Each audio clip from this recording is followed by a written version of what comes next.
Everything we do, unaccompanied by an imaginal change, is but futile readjustment of surfaces.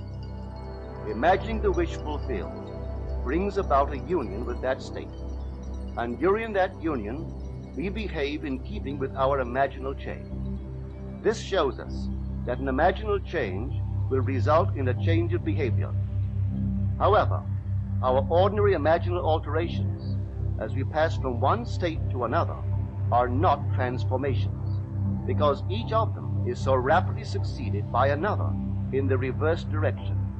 But whenever one state grows so stable as to become our constant mood, our habitual attitude, then that habitual state defines our character and is a true transformation. Now let me call your attention to the design on the cover of this record. You will notice a man sitting on a park bench, imagining himself to be in a home. This is the secret of those who lie in bed awake while they dream things true. They know how to live in their own dream house until, in fact, they do. Man, through the medium of a controlled waking dream, can predetermine his future. That imaginal activity of living in the feeling of the wish fulfilled leads man across a bridge of incident to the fulfillment of the dream. If we live in the dream, thinking from it and not of it, then the creative power of imagining will answer our adventurous fancy, and the wish fulfilled will break in upon us and take us unawares. Man is all imagination. Therefore, a man must be where he is in imagination, for his imagination is himself. To realize that imagination is not something tied to the senses or enclosed within the spatial boundary of the body is most important. Although man moves about in space by movement of his physical body, he need not be so restricted. He can move by a change in what he is aware of. However real the scene on which sight rests, man can gaze on what never before witnessed.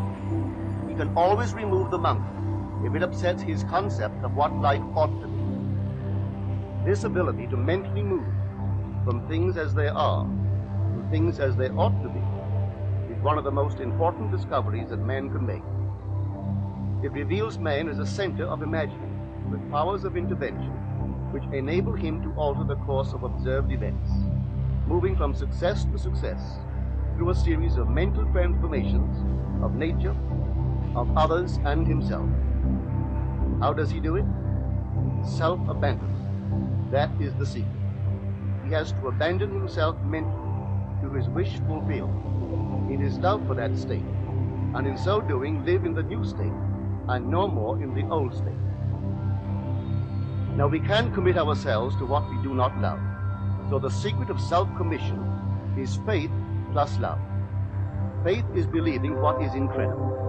We commit ourselves to the feeling of the wish fulfilled, in faith that this act of self-commission will become a reality, and it will, because imagining creates reality. Imagination is both conservative and transformative. It is conservative when it builds its world from images supplied by memory and the evidence of the senses.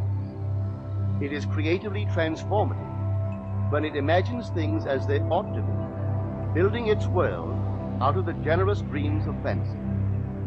In the procession of images, the ones that take precedence naturally are those of the senses. Nevertheless, a present sense impression is only an image. It does not differ in nature from a memory image or the image of a wish. What makes a present sense impression so objectively real is the individual's imagination functioning in it and thinking from it. Whereas in a memory image or a wish, the individual's imagination is not functioning in it and thinking from it, but is functioning out of it and thinking of it. If the individual would enter into the image in his imagination, as the design on the cover of this record suggests, then would he know what it is to be creatively transformative. Then would he realize his wish, and then he would be happy. Every image can be embodied, but unless man himself enters the image and thinks from it, it is incapable of birth.